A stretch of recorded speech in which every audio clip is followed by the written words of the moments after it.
A deep one for the end zone. Phelan is down there. Oh, he got it! He got it! He got it!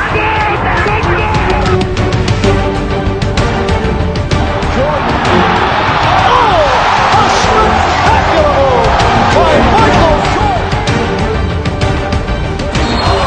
He shot! Yes!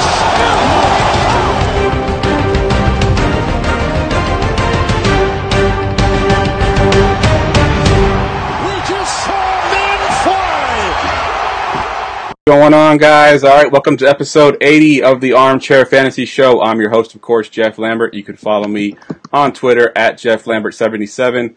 Coming at you live every Friday night on Facebook Live, Twitter, Twitch, and YouTube, and of course, all of your podcast major networks like iTunes and Stitcher. Tonight we are on. My co-host Ryan could not make it, so tonight it's just going to be me. And our guest, a returning guest, Mr. Miguel Chapeton of the Fantasy Headliners. How you doing tonight, man? I'm doing great, man. Good to be back again. How are you? Fellow 49er fan, man. I see you're wearing the hoodie there. Yep, always. Good stuff, good stuff. All right, so before we really get started here, I know you've done it a couple times here, but if you could just kind of give us a brief bio of yourself and kind of talk about what you're doing over at Fantasy Headliners and anything you wanted to talk about. Yeah, you can find me on Twitter at DynastyGuruFF, and also occasionally you can find me with Fantasy Headliners on YouTube.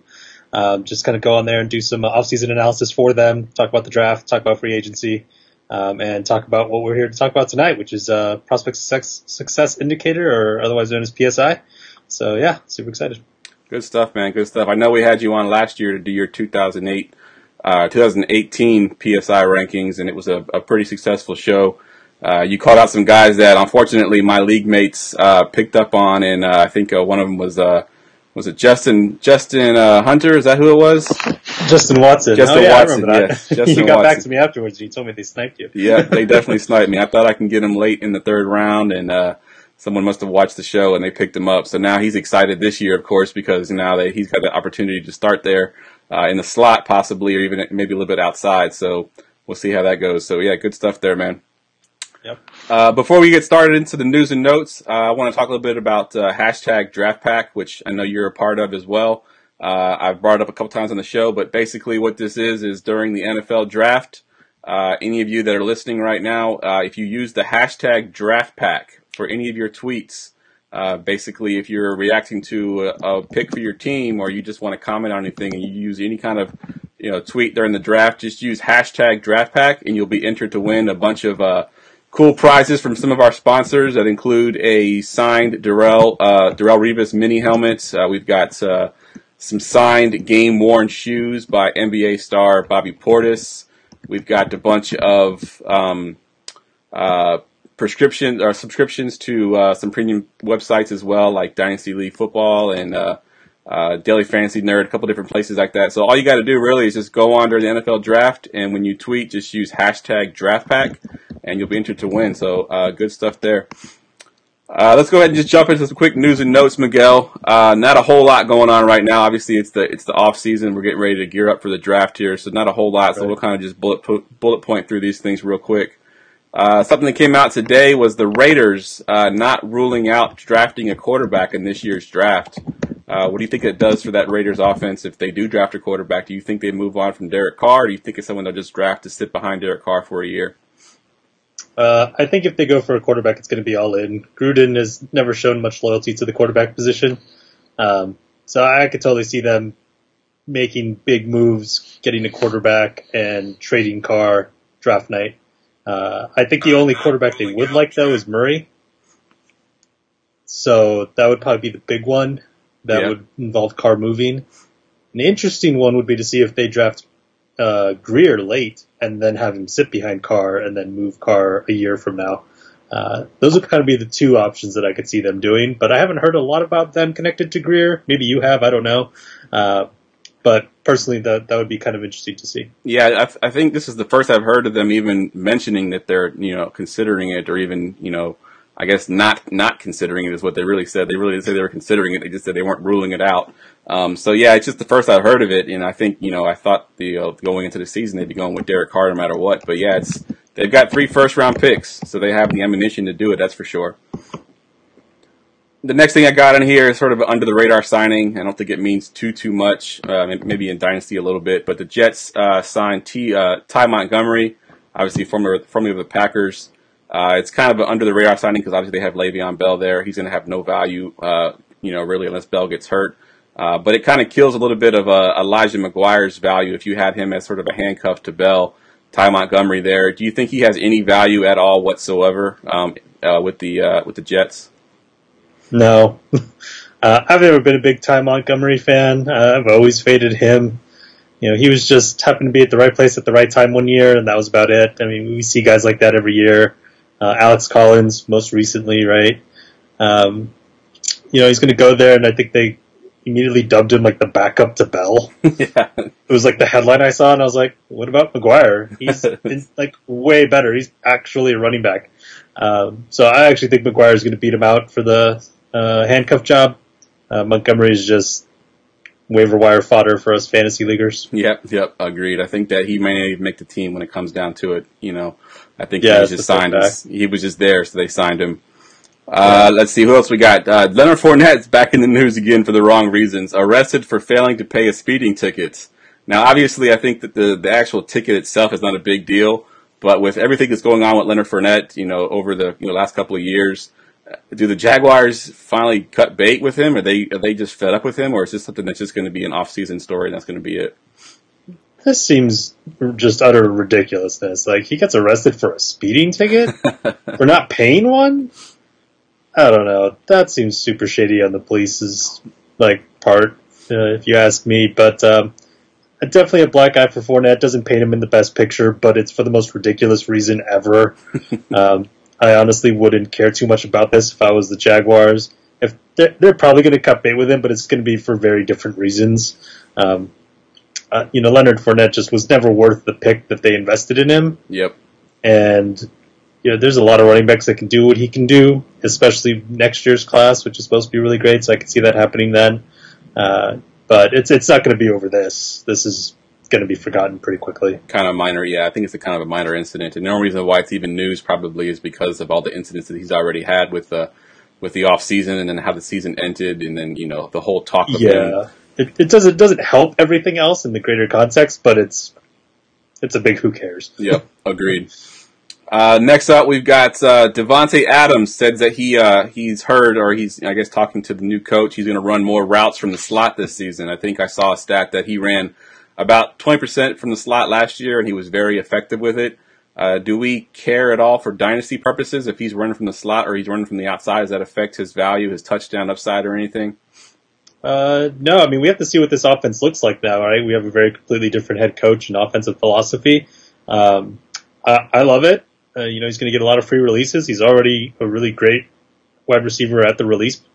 So this is just going to open him up even more. I'm all for it. Mike McCarthy didn't really move around his wide receivers at all. They just went out there, stood in their one spot, and went. So this is just going to be a welcome addition. It'll be a new wrinkle. And right now they don't really have any other wide receivers, worth a damn. So Davante Adams is still locked in to get all the targets in the world. Yep, agreed 100%. I think moving into the slot may actually help him a little bit, just from the sense that he won't be seeing the number one cornerback. So that's a good thing if he can get that that second or even the third guy sometimes covering him. It's going to be.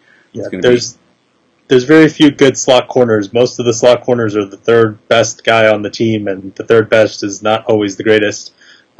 Usually not the greatest. So this can only help him. All right. The other one we got here is the Patriots have been in the news quite a bit here. So they got T.J. Yeldon and Demaryius Thomas both visit the Pats. Neither one of them signed a deal. And then we have Austin Seferian-Jenkins, of course, tight end, actually signs with the Pats. So first talk about Yeldon and Thomas. Yeldon's kind of a guy that I thought should have been signed by now, but he still isn't. And then Thomas, of course, coming off that pretty major injury last year, he's an older guy. And then ASJ, does he have any value now that he's with the Patriots? Yeah, I'll be honest. I had no idea that T.J. Yeldon and Demaryius Thomas visited the Pats. This is the first I've heard of it. I mean, they left without a contract, so there's not really a whole lot to talk about there. I think everyone's kind of assumed that TJ Yeldon would have signed by now. The fact that he hasn't is pretty shocking. Yep. Considering how, I think, consensusly agreed upon weak this running back class is. Interesting to see where he ends up landing, because he'll find a spot somewhere before training camp to monitor. Marius Thomas, he's completely washed. He wasn't much of a factor in Houston, wasn't much of a factor in Denver last year. Then he goes and tears did he tear his Achilles? And then he got in a car accident? Yeah, it's Achilles and then a car accident. And then he was, I think even manslaughter was on the table at one point. I mean, yeah, how many different points of context do you need to just realize that it's over for Thomas? It's over. Yes. And then ASJ, this is a great signing. I love ASJ. He's got all the athletic upside in the world. He's kind of he had a really solid year with the New York Jets a couple of years back. Then went to free agency and signed with the Jacksonville Jaguars. Like, what are you doing? Like, how do you think Bortles is going to help you? And sure enough, Bortles did not help him, and then he went and got hurt. I really wanted to see him sign with Seattle last year. We saw what Will Dissly did with Russell Wilson for a few games. I mean, ASJ could have been that guy. Now he's going with the Pats. Obviously, they have a massive void at tight end. They're probably still going to invest highly in a tight end in the draft, but at least this gives them a security blanket in case they don't, in case Hawkinson or Font get drafted ahead of them.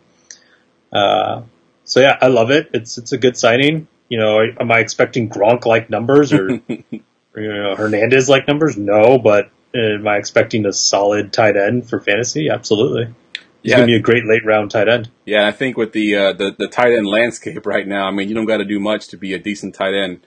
Catch a few touchdowns and you can be in the top 10 easy. I mean, I think there's guys that did a lot less that could, obviously be in the top 10. So yeah, you just have to be relevant, and this landing spot makes him very relevant. Exactly. And then going back to Yeldon there, it's funny because I was trying to buy low on Yeldon, right after the offseason came. I thought, okay, he might go to a decent team, a good receiving running back. Maybe he'll be the second guy. And, I'm trying to get it from a guy in my dynasty league. And I'm offering him all kinds of stuff and he just won't budge on him for some reason. And now I'm kind of like, well, maybe I made a good decision or a good non-decision to make that trade because he hasn't even signed with anybody yet, which is kind of an interesting thing there. I thought for sure he'd be signed by now. Yeah, that's the way it works out. I think a lot of the best moves I ever made were the ones I didn't. Yep, exactly. I always look back every year and I'm like, wow, in the offseason I really want to do that. It didn't pan out because the other owner wouldn't budge. I'm like, glad that didn't happen. Thank you for saving me. Exactly.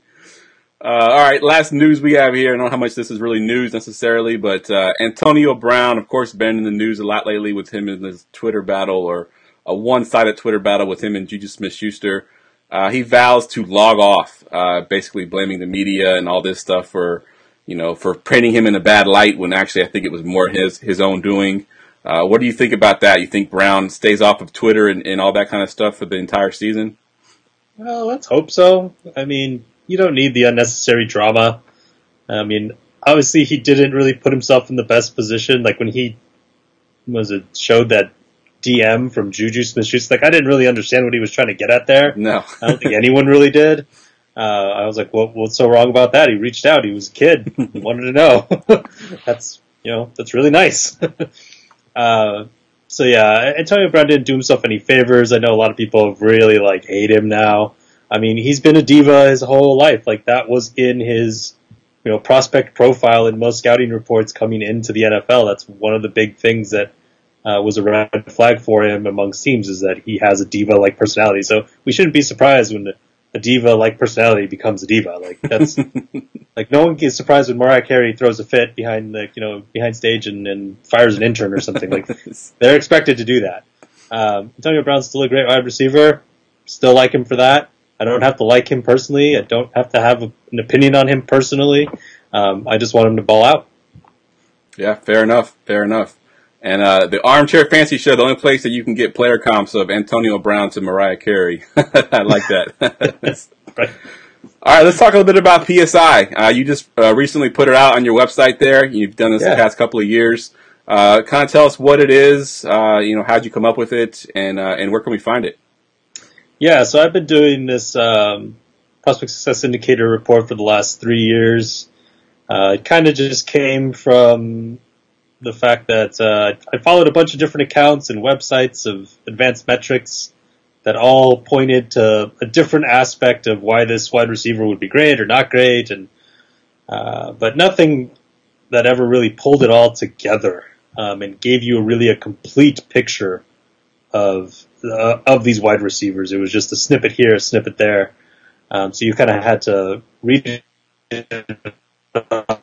all of it.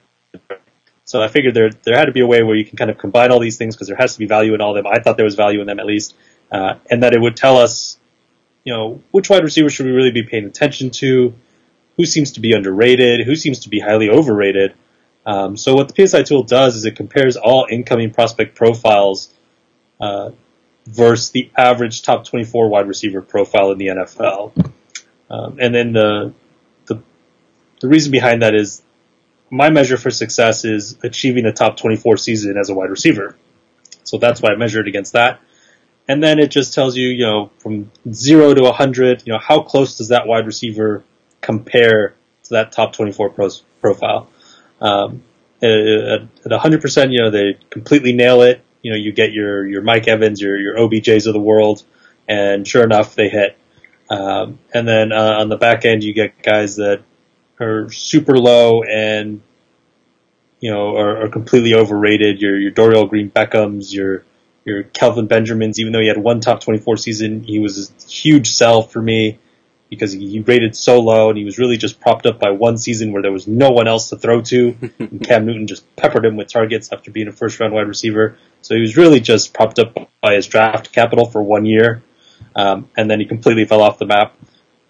And, it's really worked out really well. I think one of the big things that I threw a table in there in the report to kind of kick it off, which shows kind of where the top 24 seasons kind of rank. So in the top 10 percentile, the top 90%, I should say, of wide receivers, they own 52 of the 117 top 24 seasons. Like, it's super concentrated at the top. So you're really looking for guys to hit in that range, guys that are 90% close to that top 24 profile.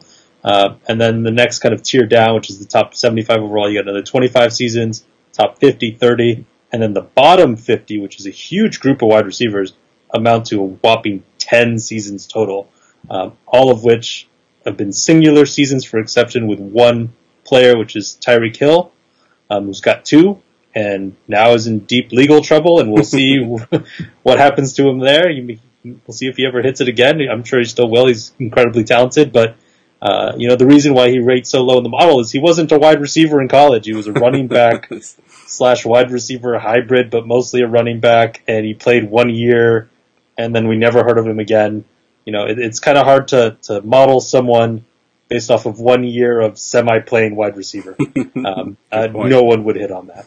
So, when only 9% come from that bottom 50, it's really easy to take a class and you get between 40 to 60 wide receivers a year that go to the combine and get kind of drafted and that matter in a draft class. And so instead of having we'll take the average, a 1 in 50 shot of hitting, we can narrow this down to 1 in 25 at least. And then from there, we can start placing our bets on, all right, what are the top 5 guys we really want to bet on here that we think are going to hit? Because in any given class, that's about all you get at best, is you get about 5 guys who end up, quote, mattering to some level as a fantasy asset. So I try to kind of break that down and highlight who I think is going to do it. I wouldn't use this as a straight ranker, but I would definitely use it to kind of poke holes in who you think is good. So, we're going to touch on Marquis Brown, here in a little bit. Someone who's ranked as a first-round wide receiver, but comes in the bottom 50% of this model. So you should really be asking yourself, okay, if if he's being ranked as a first-round wide receiver, does that make sense? Is he really a first-round wide receiver? These are the questions you should start asking yourself, and use this tool to kind of help come to your own conclusions. It's good stuff there. I love it. And where can we find this chart at? What's your site that you can find it at? It's on my blog. It's hold on, Dynasty Guru FF blog.com. I don't know. I'll get you the the URL. The link here. Yeah. Hold on. I don't have know it here, actually. Hold on. I have it pulled up. I probably should. Kind of embarrassing, I know. Yeah, Dynasty Guru FF.blog. That's what it is. There you go. Thank you. All right. Good stuff. Good stuff. Yeah, and I was looking at it earlier today, obviously, and you mentioned Marquis Brown. He's one of the big omissions off of the top 25 that we're going to talk about today. And also another guy that was on that see is Deebo Samuel. He's also another guy that's been highly touted as a top prospect in fantasy. Talk about these two guys, why they didn't make it, and is there any other guys that you know of that are touted very highly by the fantasy community that didn't make your list? Yeah, so Marquis Brown, I mean, the biggest reasons why he didn't make it were really production based. He had a late breakout age of 21.3. His dominator rating was only 26%. And to put that into context, the average dominator rating of a top 24 receiver since 2010 is 37%. Wow. So he's missing that by quite a bit. And you want breakout ages before the age of 21, because after the age of 21, there's only a handful of guys who've done it, and most of them hit once and then never really come back again. So he's got a lot working against him here. And then you have to layer on the fact that he is 5'9", 166 pounds soaking wet. There isn't a player comp for him for success ever. At least in what I have. So I shouldn't say ever. Since 2010. A lot of people want to throw out Deshaun Jackson, but Deshaun Jackson was over the 180-pound mark, I think, and was at least 5'10", and that's kind of the lowest that you see of successful small wide receivers is at least in the 180-pound mark. This guy's 20 pounds off of that mark. I just don't see it for him. I mean, he's going to be, if he hits, it's a huge outlier, and I am happy to miss on that. I'm not going to chase outliers. I don't build my model to go after it and adjust for it. Sometimes these things happen. There's a variety of things that go into play once they enter the NFL, right? Like every other wide receiver can get hurt, or they could have the worst crew, and he could be the best one there, right? Based off draft capital, very Kelvin Benjamin-like. Right. They'll just pepper him with targets. But is he going to sustain success for a long period of time? No. He's not going to be, we're not going to look back at him like we do Antonio Brown, who's his cousin or whatever, right? Like Antonio Brown registered very highly in PSI. Marquis Brown does not. Yeah, just to I know the comp has been sort of Tyreek Hill to Marquis Brown. I pulled up his stats here real quick, and he's 5'10", 185 too. So you can't really compare Marquis Brown to even Tyreek Hill. There you go. Yep. When you're small, you're typically around 5'10", 180 pounds. Yep, exactly. That's kind of what you need to be. So yeah, there's just nothing here that suggests that he'll have any amount of sustained success in the NFL. I'm interested to see. He's definitely going to go in the first round by all indications, and I'm interested to see which team was ready to light their draft pick on fire.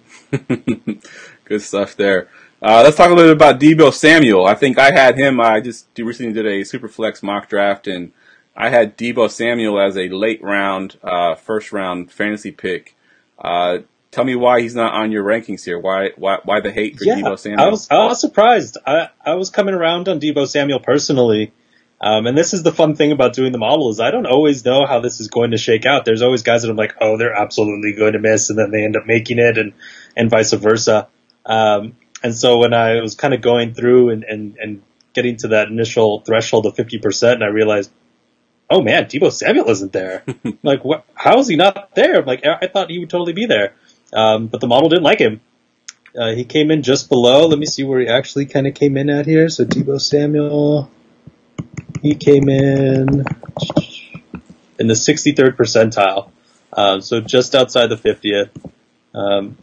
He has great athleticism, which is nice, but athleticism isn't everything. It's the thing I weight the least within this model, because most of these guys are super athletic, and athleticism only carries you so far. You don't need to be incredibly athletic. You just need to be athletic enough.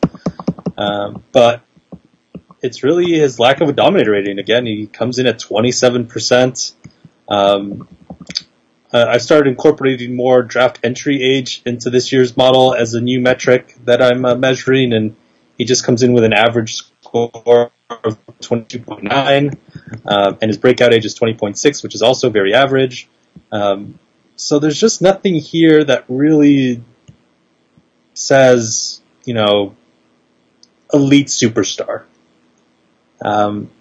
He could be a serviceable wide receiver in the NFL, but are we thinking that he's going to be this great prospect? We're evaluating with wanting to throw multiple first round picks at in our dynasty leagues a couple years from now. No, he's probably closer to a Sterling Shepard. Sterling Shepard's I think actually better, but that's probably the best comp I can make. Yeah. Like someone that might be decent on your team, but you're not gonna be dying to have. So yeah, that's kind of why he checked in pretty low. All right, good stuff there. Let's talk about some of these guys that are sort of on the opposite end here, that they're guys you probably haven't heard a whole lot about that actually did make it into the top 25 here.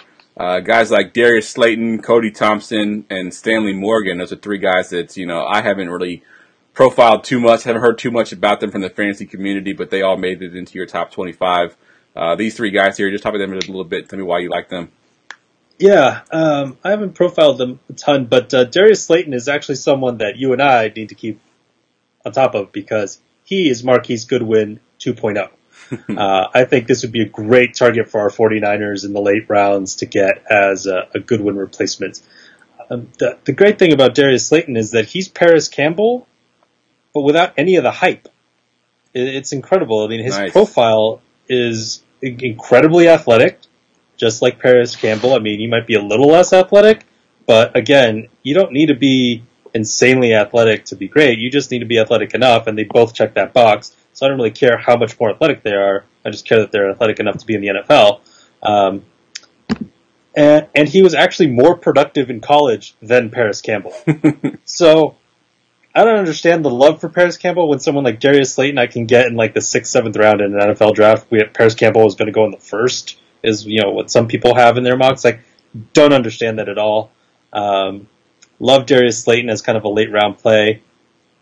And then Cody Thompson, I haven't really looked at too deeply with Cody Thompson, but I know he had, remember when I profiled him and I was going through all of his stuff, he and Deontay Thompson both went to the same school, and they both had one really great year.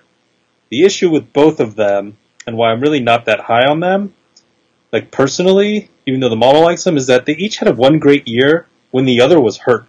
Oh. When they both played on the field together, they eliminated each other from being an alpha.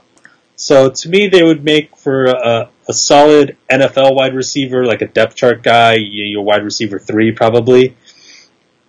Not someone I'm going to be super excited or really targeting, but I can see why the model liked them for that reason. It doesn't really take into account the fact that the other was hurt when they had the great year. So that's probably why they hit. But yeah, Cody Thompson isn't someone I'm super into, but I could see him, being okay. And then Stanley Morgan is someone who I've kind of grown to like more and more. The reason why he may not do well, though, and I alluded to this earlier, is that he has a 21-year-old breakout age. And like I said before, 21-year-old breakout ages and above, they don't tend to hit very often. But if I'm going to bet on one, this is one that I'll bet on because he has a 38% dominator rating. Right, the average top 24 receivers right in at 37%, so he's going to check that box. Nice. And he's also super athletic. I mean, he came in with elite numbers across almost everything except the 40-yard dash, but it was still really good. He came in with a 4.53 40-yard dash, so that's great. But he seems to be super agile. I could see him becoming a pretty good wide receiver in the NFL. The thing we'll have to look for him is to hit early. So hopefully he lands in a good spot where there isn't a whole lot of wide receiver depth chart ahead of him where he can kind of rise up quick. Miami comes to mind. There's not a whole lot there. Devontae Parker, as much as I'd love to see him break out, don't know if that's going to happen. So yeah, we'll love to see Stanley Morgan go somewhere where he'll get a shot pretty quickly. All right, good stuff. The next few guys on here are guys that have been talked about quite a bit, and they do come into your top 25 here. I'm going to give you the three names that I had here in a row so we can talk about all three of them. Hakim Butler, obviously, he, the huge 6'5" receiver. He checked in with a PSI score of 4.39. Miles Boykin, it's a guy that's going late in a lot of fantasy drafts that I've been pretty much picking up in all my mocks. Late third round pick from Notre Dame with the 4.64. And then JJ Siegel Whiteside, checking in with a PSI of 4.75. These three guys, towards the bottom half of that, top 25 here, but all guys that we've sort of heard about, in fantasy, if you're paying attention to, fantasy dynasty leagues right now. Kind of talk about these three guys a little bit. Tell me what you think of these three guys.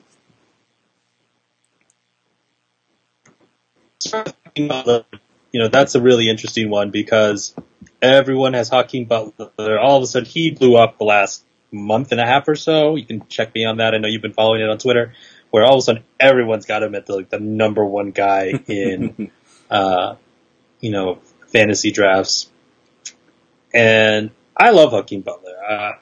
And the reason I like Hakim Butler is because my girlfriend went to Iowa State, and even though she doesn't care to follow Iowa State football, some of her friends do, and so I've naturally ended up watching some games, and that's how I fell in love with Allen Lazard. And then this last year, I was like, oh my god, this Hakim Butler guy is amazing.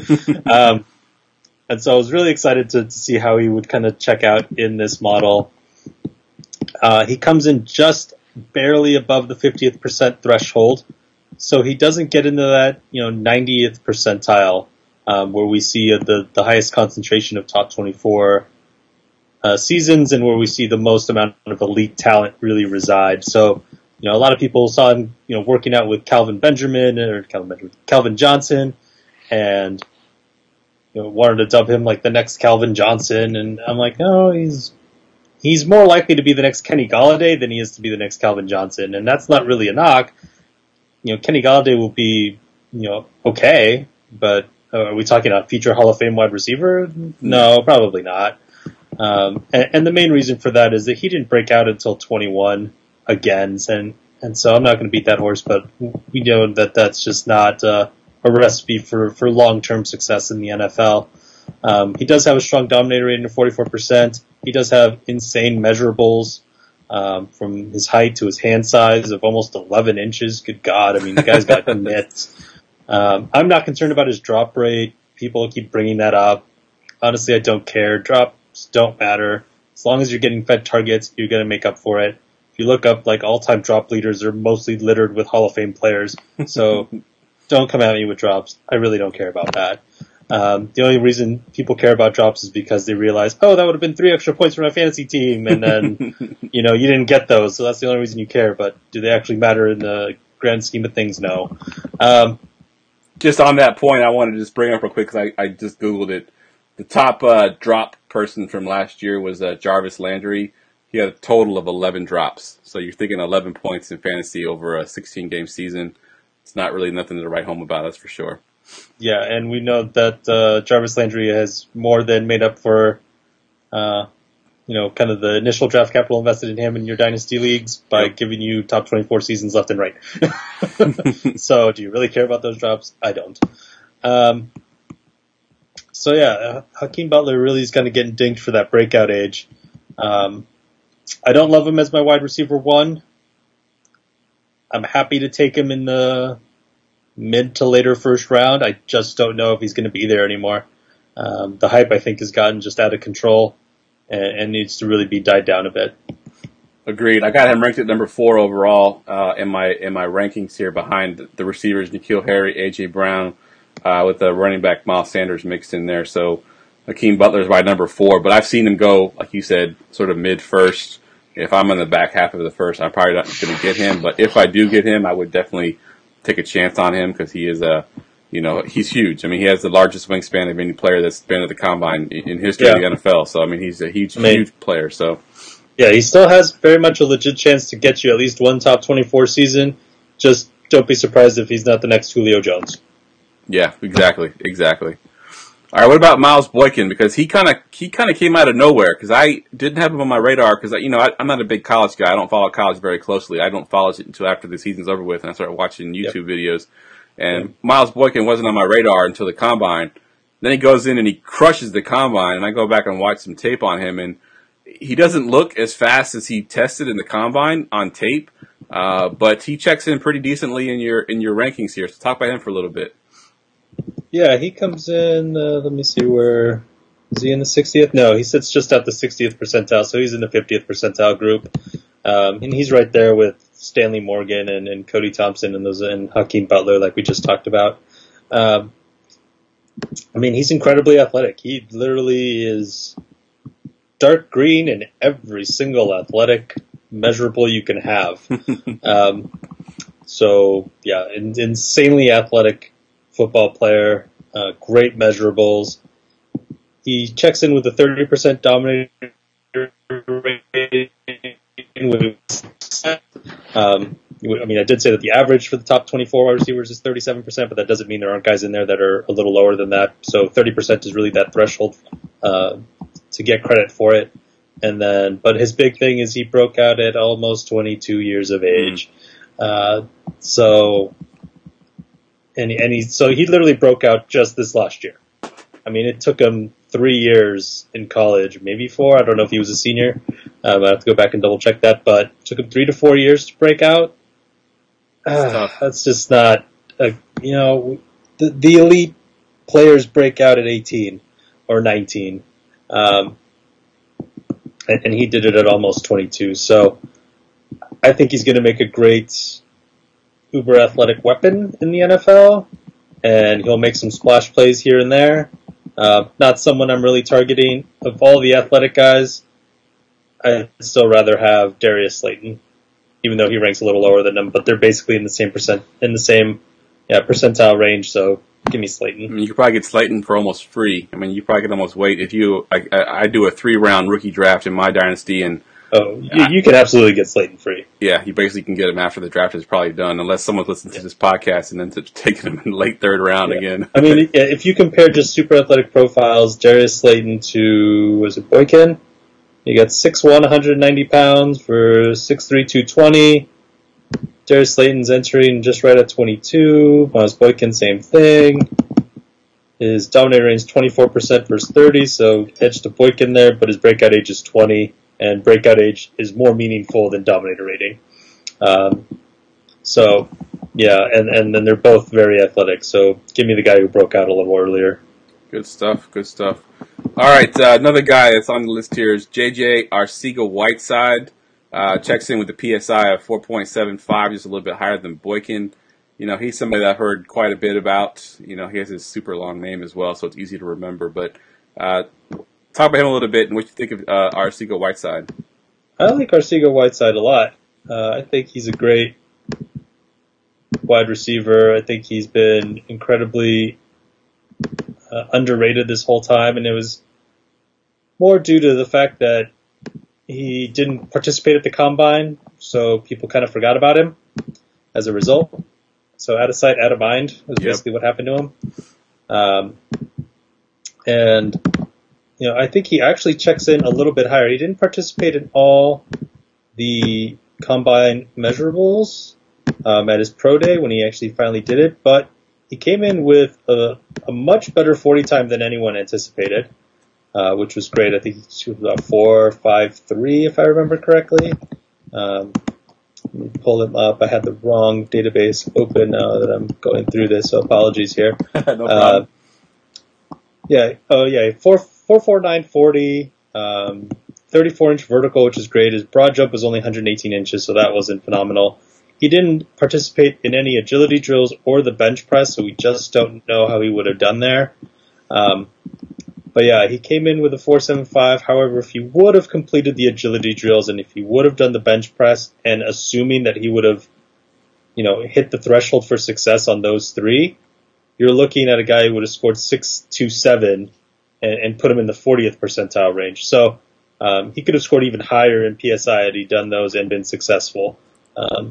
The likely answer is that the truth is somewhere in the middle there. But something to keep in mind, I think that would have put him in the article. I think I said that would have put him as the number 4 overall guy, number 5. So he would have been the 5th overall receiver had he completed and done well in those exercises. It would have moved him up that much. So, and Arcega-Whiteside's mostly been going in the second round in rookie mock, so he's an easy buy, especially when you think about where Hakim Butler's going and where Arcega-Whiteside's going, and the fact that they're pretty close. If not, our Siegel Whiteside's a little better. When you factor in value of your pick, you could move down, gain assets, and still get a guy that's going to hit and deliver probably the same amount of success in the NFL. That's good stuff. So, like, that's how I kind of use this tool and how I view it. So, like, why bet on Butler when I can take Whiteside a little later? Good stuff. I'm sure Whiteside will probably move up a bit come this draft. I think he's going to go probably in the second round.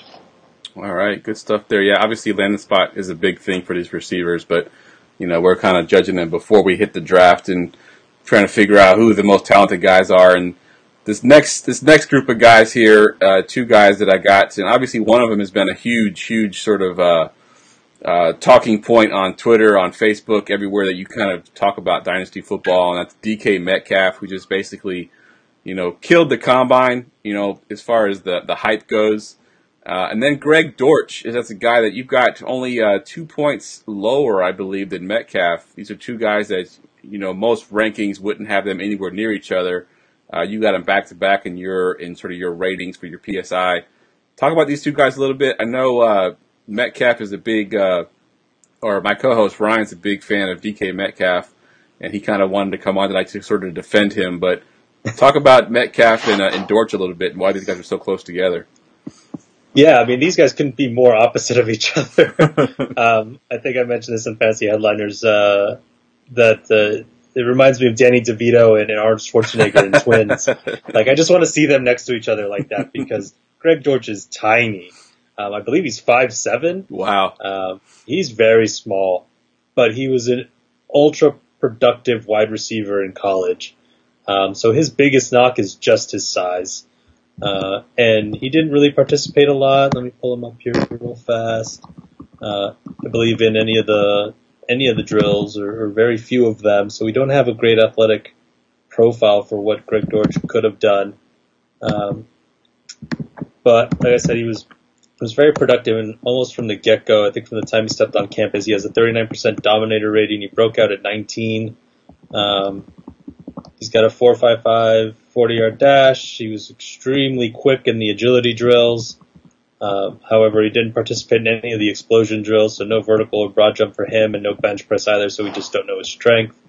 But yeah, he's tiny. He kind of checks in at 5'7" and 173 pounds. So we've got the same issue with Dortch that we have with Marquis Brown.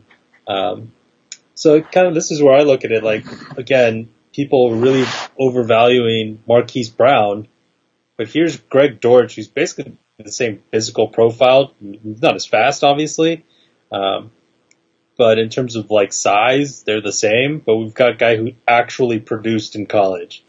So if I'm going to take a shot on the out there ultra tiny wide receiver that maybe will hit, I'll take my shot on Dortch all day because we can play him in the slot. We know he's incredibly agile. He's just very light, very, very small, and has tiny hands. That's kind of the other big knock on him. He's got less than 9-inch hands, and that's not ideal. So, he's someone I'm interested in, and he's going way later in drafts than Marquis Brown is. So, give me Dortch all day on that. And then you got DK Metcalf.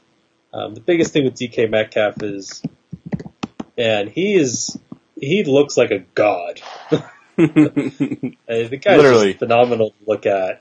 And, he's going to make some amazing splash plays in the NFL. There's no doubt about that. I'd be surprised if, he completely flamed out and didn't even give us that. But the thing is that he just didn't dominate all that much in college. He checks in with 20%. And so, this is on his annual dominator rating. He's got a total of 20%. And it's due to the fact that he did miss a lot of games, but even in the games he played, he wasn't the best receiver on the field. A.J. Brown was. Yep. And so you've really got to ask yourself, okay, why couldn't this guy who looks like a god beat out A.J. Brown to be the alpha dog in that offense? What was it that even the coaches were like, yeah, we're just going to keep peppering A.J. Brown, thanks. He was really just used as a deep threat, and I even heard it on NFL Network the other day that his best skill set is just have him run 3 routes, right? Have him go deep and posts and deep ends, and that's it. Like, so he's pretty limited as a route runner, but he's going to give you the ultra splash plays because those are his routes, or the really big splash plays. Yep. If he gets behind or he gets positioning on the DB and the safety, like, he's gone. Like, no one's going to stop him. But at the same time, like, how often are quarterbacks just going to chuck it up to him every single game? Like, he's going to get his shots, and sometimes they'll hit, and sometimes they won't. So he's going to be a very inconsistent wide receiver, I think. Again, because he was inconsistent in college, and then you've got the injury history. I forgot that he had the neck injury, which was really severe. Oh, and then he had a foot injury, very similar to like a Sammy Watkins thing, and he broke his foot or something like that. So 2 kind of freak injuries, but one of them is very concerning. The neck injury almost ended his career. Yeah, kind of like Luck. I think it's the same injury as Luck had. Oh, really? I didn't know Luck had a neck injury.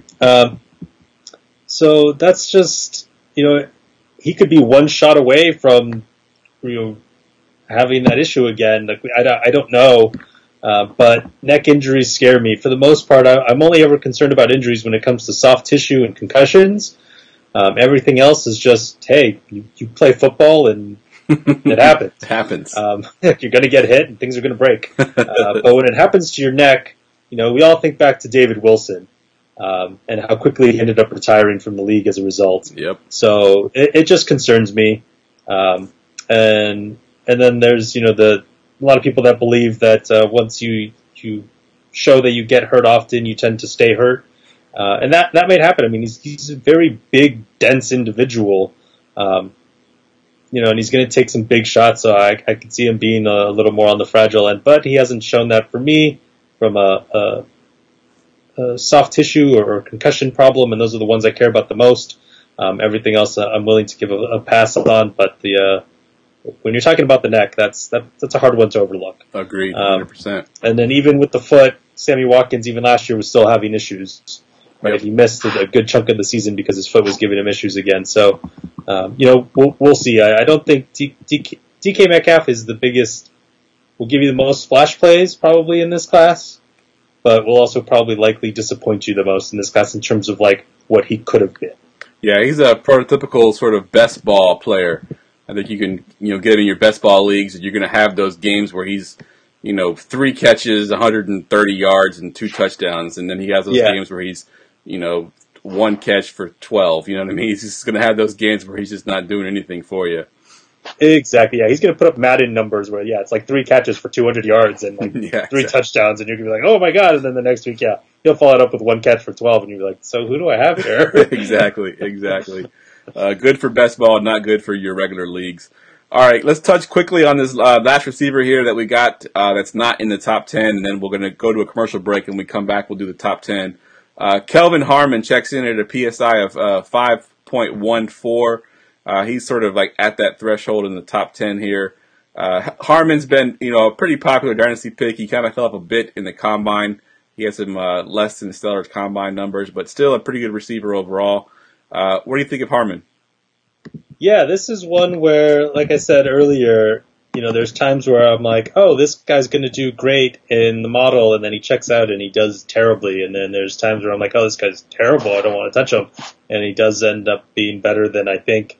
And that's where Kelvin Harmon falls for me. I really didn't think the model was going to love him that much, only because he came in with a 31% dominator rate. He broke out at 20. Everything about him is just very average. There isn't anything here in his profile that screams, oh my god, like this guy's a future wide receiver 1. Mm-hmm. I realize that the film grinders really love his tape, and I'm sure his tape is very good, but he just screams the most average wide receiver in here besides maybe Keyshawn Johnson, who I'm sure we'll talk about a little later. The model likes him more than I personally do. Athletically, he checks in very closely to Treadwell. A very slow 40 time. He was a 4.6 40, 117-inch broad jump, so he wasn't explosive. and a 7.153 cone, so he wasn't agile. And when we look back at Treadwell, he had those same issues. He was slow, he wasn't explosive, and he wasn't agile. And you've got to be able to win somewhere there. Yep. You can't not excel in any of those areas, because where do you play? When you're running 4.640s, you can't play outside. So that immediately limits him to being a slot wide receiver in the NFL. So this is why I personally don't like him. I think his ceiling is very limited to just being a slot.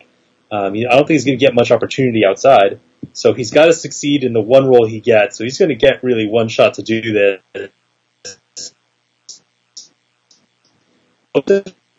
I mean, I don't know. Like, you're going to have to hope that he's more Keenan Allen than I'm giving him credit for. Right. But I don't see it, and we'll see. I'm not going to probably own any Kelvin Harmon anywhere.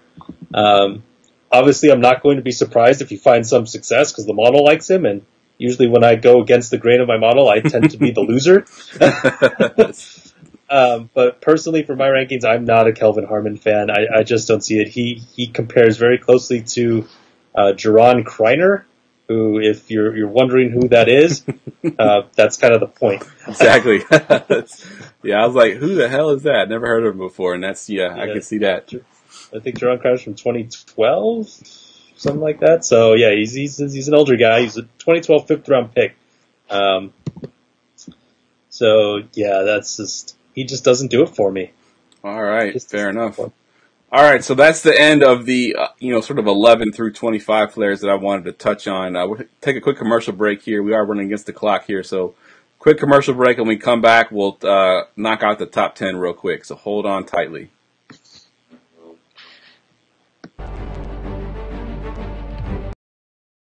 Fantasy football. It's not just a social interaction anymore.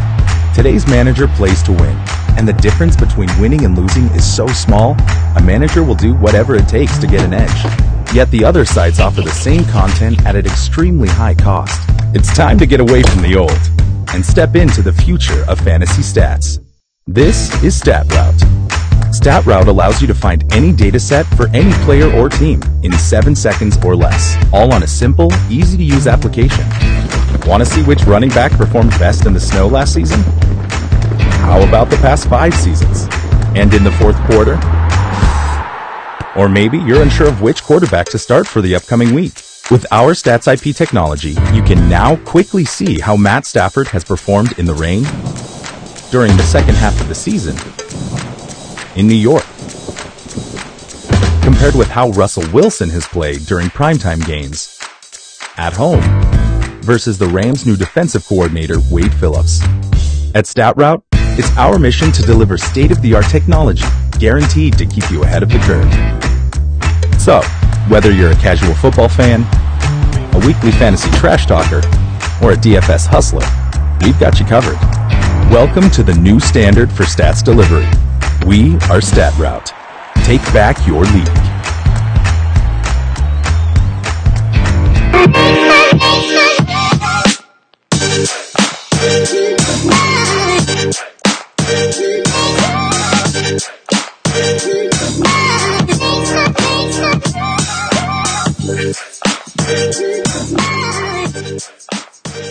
All right, welcome back, guys. We are here with Miguel of the Fantasy Headliners, and we're talking PSI and wide receivers for the upcoming NFL Draft. We want to thank our sponsor, StatRoute. If you use my promo code G42FF, you can save half off your subscription. And they are also one of our sponsors for the hashtag Draft Pack contest. If you missed the first half of the show, if you use hashtag Draft Pack on Twitter during the NFL Draft, you will be entered to win some great prizes, including a Darrelle Revis mini helmet signed, a few of the prizes for subscriptions, some swag from some places like Sleeper app and Fantasy Pros. So some good stuff there. Just simply use hashtag Draft Pack during the NFL Draft to be entered to win. All right, Miguel, we are running a little bit late here, so we're going to knock out these top 10 here really quick. The first guy I wanted to talk about is a guy that sort of snuck into the top 10, just barely made it into that top 10. And that's Felton Davis. And honestly, before I saw your ratings, I have no idea who this guy is. So talk about Davis a little bit. Yeah, and the reason why no one knows a lot about Felton Davis is that he tore his ACL, I believe, in October. So he hasn't been able to, do any of the athletic testing, and for that reason, no one's really mentioned him. There's word that he's supposed to have is like a personal pro day sometime before the draft. I mean, that might be happening this week. I'm not sure. I've been trying to search Twitter every day to see if anyone's posted anything, so I can kind of plug some things in here for him. But yeah, Felton Davis is a good sleeper. He checks in with a 31% dominator rating. He broke out at 20.5. He's entering the league at just under 22 years of age, so he's got a long runway. And they've peaked. Like your physical ability is peaked. Your ability to kind of learn and ramp up in the NFL. So the longer runway that you can get entering in, so the younger you are at getting into the NFL, the more chances you are to likely get. So coming in below age 22 is great for him. He's got monster hands, over 10-inch hands, which is something we'd like to see. Unfortunately, we don't have any athletic testing for him because, as I said, he tore his ACL. But he bench pressed 21 reps. And the reason why I like to use bench press is because, it's a good way to judge how well they'll be able to block in the run game. And if you can block in the run game, it's a great way to be able to get on the field quick, because coaches will trust you. And if you can get on the field in the run games, they're likely going to pass to you as well. And it just is another show of how athletic he is as well. So he's incredibly strong. He'll be able to hold his own in the NFL. He'll be able to outmuscle DBs as well. So, he's not the most amazing guy in this draft, but he's someone I'm definitely going to keep an eye on. I'm going to see how his rehabilitation goes. He's posted some videos that he's already running really quickly, but obviously from an ACL point, I want to see more of the agility stuff because that's really where it comes into play. But someone I'm definitely going to be monitoring here. All right. So 9 and 8, we got them separated by a 0.2, and that's Lil Jordan Humphrey and Keyshawn Johnson, who you talked a little bit about earlier, as being sort of an average receiver. Lil Jordan Humphrey obviously disappointed during the combine, and he kind of fell in drafts because of that. So these two guys, how do they compare to some of the guys we've talked about already? Yeah, I mean, Lil Jordan Humphrey kind of comes in right here with Felton Davis again, and he's got a 32% dominator rating, and he broke out at 20.4. I mean, so they're very identical profiles in terms of what they were able to do and when they were able to do it in college. Unfortunately, I was a big fan of Little Jordan Humphrey, and then he went and ran a 4.75 40. Ugh. And his broad jump was only 119 inches, so he wasn't super explosive. The NFL has already said that they view him as a big slot receiver, potentially even like almost a tight end, is what one scout or executive said at one point. Kelvin Benjamin 2.0. His best case scenario is if he becomes Keenan Allen. Keenan Allen did not run a fast 40. It was very slow as well. So that's kind of the closest. That's the best case scenario for him. Do I think that's actually going to happen? Probably not, but definitely worth a stab considering how much people have kind of gone off of Little Jordan Humphrey. He's become even a better value for that reason. Good point. So again, just another name to monitor. Good point. The next three guys on the list here we've got are separated by, actually two of them are tied, and the other one has just a .01 less, and that's Dylan Mitchell, who I've never heard of before, honestly, until this podcast. Emmanuel Butler and Andy Isabella are two guys that I have heard of, and they're tied at 6.01. How do these three guys compare to each other? Yeah, Dylan Mitchell's a good guy. He's someone that I was actually really excited about early on in the process because he checked in with a 36% dominator rating. He broke out at 20 years of age. And overall, his athletic measurables were really good. He ran a 4.46 40. He checked every box except his hand size. He came in at 8.5-inch hands. He has one hand that's over 9 inches and one hand that's like 8 inches. Like he had a full inch difference in his hands. That's crazy. So, when you got two hands, you got to take the difference there. So he comes in and right at an 8.5. And it explains it because one of his biggest knocks is he drops the ball a lot. I was like, oh, well, yeah, that makes sense when you have two different size hands and one's tiny. Yeah, I can totally see why. Again, I'm not a big proponent of drops mattering, but but knowing his hand size, it made sense. I think he's definitely very underrated. I think he's scheduled to go kind of mid to late round. Landing spot's going to matter for him. Curious to see where he goes. Again, just another name to monitor. And then Andy Isabella and Emmanuel Butler. These guys were ultra dominate in their small schools with 48% dominating rate for Isabella, 47 for Butler. Both broke out at 19 years of age.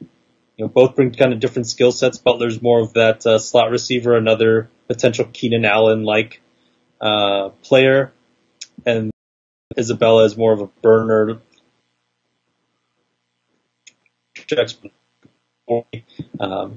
Two guys I'm really excited about, and I'll definitely be looking to kind of add where I can. But yeah. All right. Next guy on the list here is a guy that I've been really high on, pretty much the whole process here. That's AJ Brown. He's been a top 2-3 guy pretty much in everyone's rankings. He checks in at number 4 in your ratings at a 6.12. What's your thoughts on AJ Brown? You think you drafted him pretty highly in the first round in your dynasty? He comes in the 82nd percentile, so he misses out on the 90th by not by much though. He's got a 33% dominator rating. He broke out at age 20, so both very average scores for a wide receiver, so nothing super elite there. But he also checks all the boxes when it comes to athletic measurables. I think he's a very sound wide receiver. I don't think his ceiling is nearly as high as one of the next guys we'll talk about here. But I think he's a safe play, and he's someone I'd like to add. And he's personally my number 2 guy in this rookie draft for wide receivers. Yeah, I think that's exactly where I have him. I have him actually, I think, number 2 overall. Let me pull my rankings up here. I had him up here just a second ago. I got number 2 overall and the number 1 overall we're about to talk about here in just a second. So you got basically the top 3 here. 2 of these guys are guys that we probably haven't talked about a whole lot. I know one of them you've been high on pretty much in since the beginning, and now I think he's the PSI sort of checked out and made him your number 1 overall as far as the PSI ranking goes. But the 2 guys that fall in at 3 and at 2, obviously N'Keal Harry is one that we've all heard of. He checks in at number 2 with a 6.87 PSI. And then Justin Christian, small school guy, at a 6.75. Those are the 2 guys that fall in at 2 and 3. Talk about Christian a little bit, and obviously Harry is highly sought after, probably going to go number 1 overall in most drafts. Talk about it as well. So Justin Christian is the one guy. So every year I pull in every wide receiver that goes to the combine goes into this model, because those are the guys that are most likely to get drafted.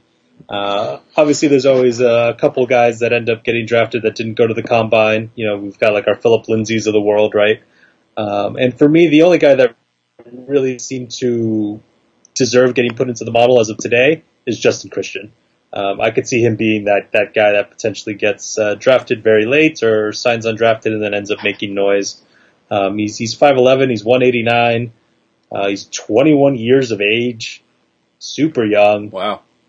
He had a 51% dominator rating at Marist, which is where he went to school. So the thing here that I like to see is that I always say the smaller school you go to, the higher that dominator rating better be. So for someone who goes to like Isabella, who goes to UMass, which isn't a big football program, being in the 40s is fine with me. Like that's what I want to see. If he was like 30-something%, it'd be like, he might not be that great. But the fact that he's in the 40s is great. You go to a smaller school like Marist and you're in the 50s, that's amazing. That, again, really checks the box for me.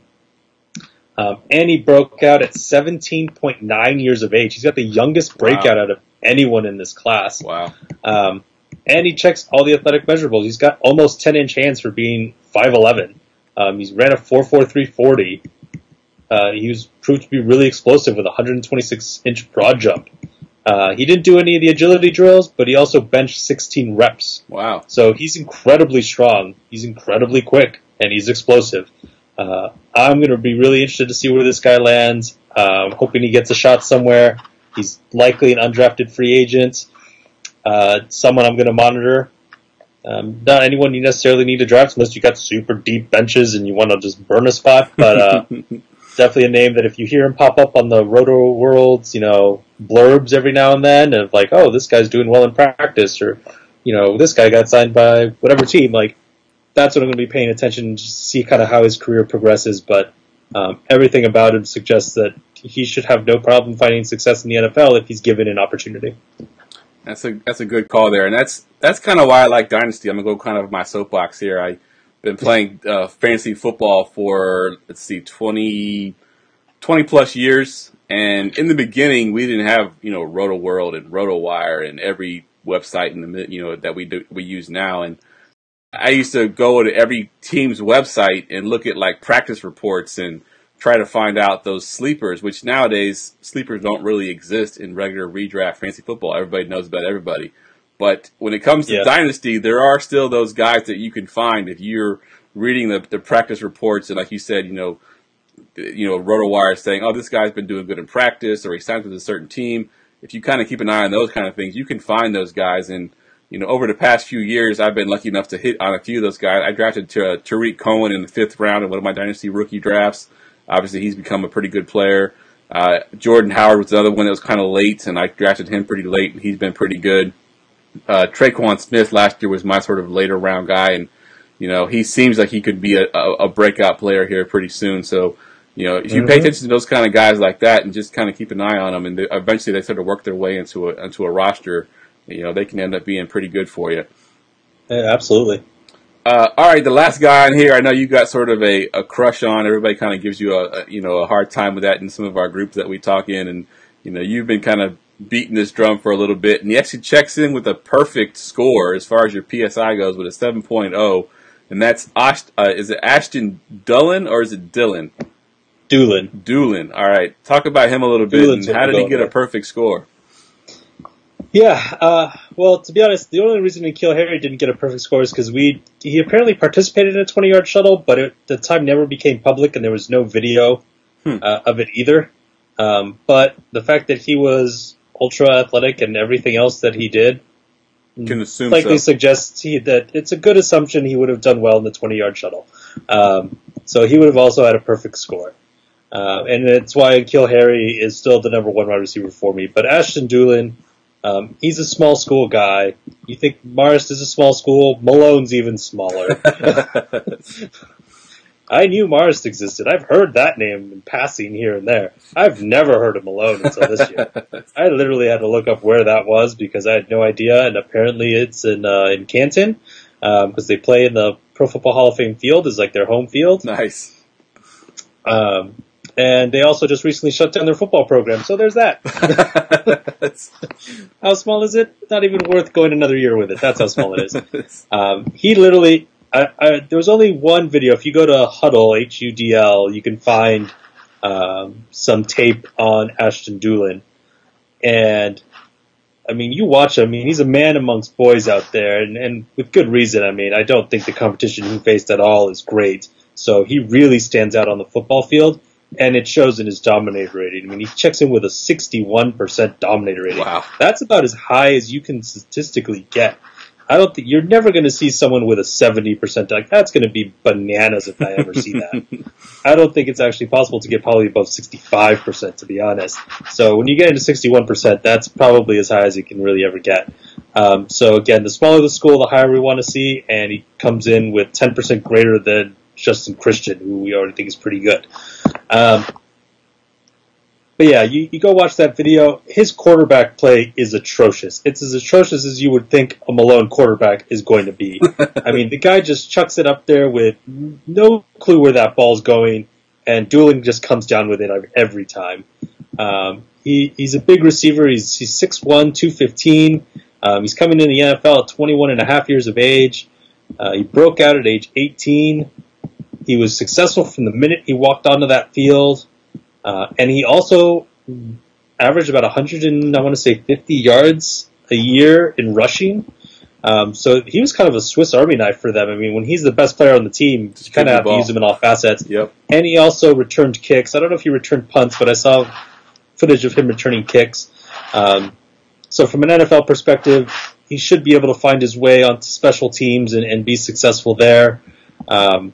So there shouldn't be a lot of concern about whether or not he can play special teams, but he's incredibly dense. He's got a pounds per inch of 2.95, so there shouldn't be a lot of issues there with him and soft tissue injuries.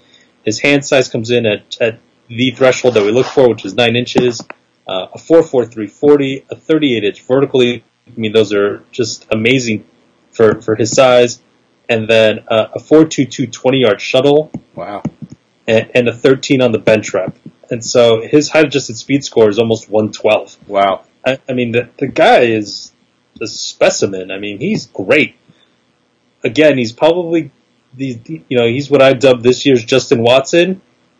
So he's likely at best a 5th-round pick like Watson was last year. But there's also a good chance he goes undrafted. So we'll have to definitely monitor where he goes. But, he very much looks like Adam Thielen did in 2013. I mean, we look at where he registered in PSI. He was the number 3 wide receiver in that class. He registered very highly.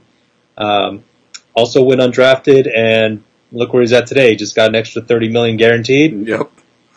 So that's kind of what we're hoping for. I mean, small school guys, they're hard to hit on. I mean, they've got a really tough uphill battle to overcome because they've got to, beat out the Marquis Browns of the world who are getting first-round consideration when they don't really deserve it. But, the NFL's the NFL. They're going to do what they're going to do.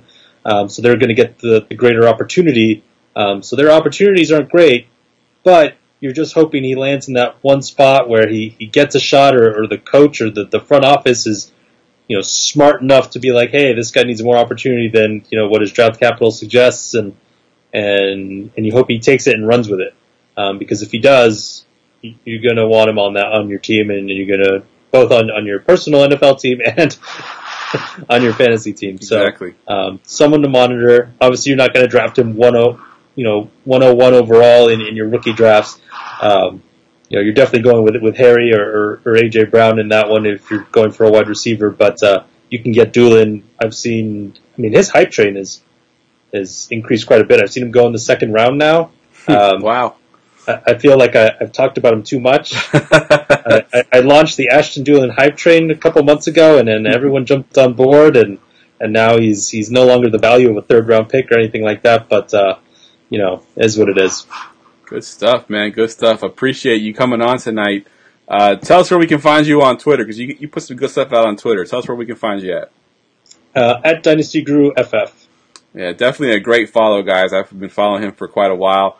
You're a good guest to come on, man. I want to get you on after the draft so we can talk about some landing spots of some of these guys and if they change your mind on some of these guys and where you might draft them in your rookie draft. So good stuff, man.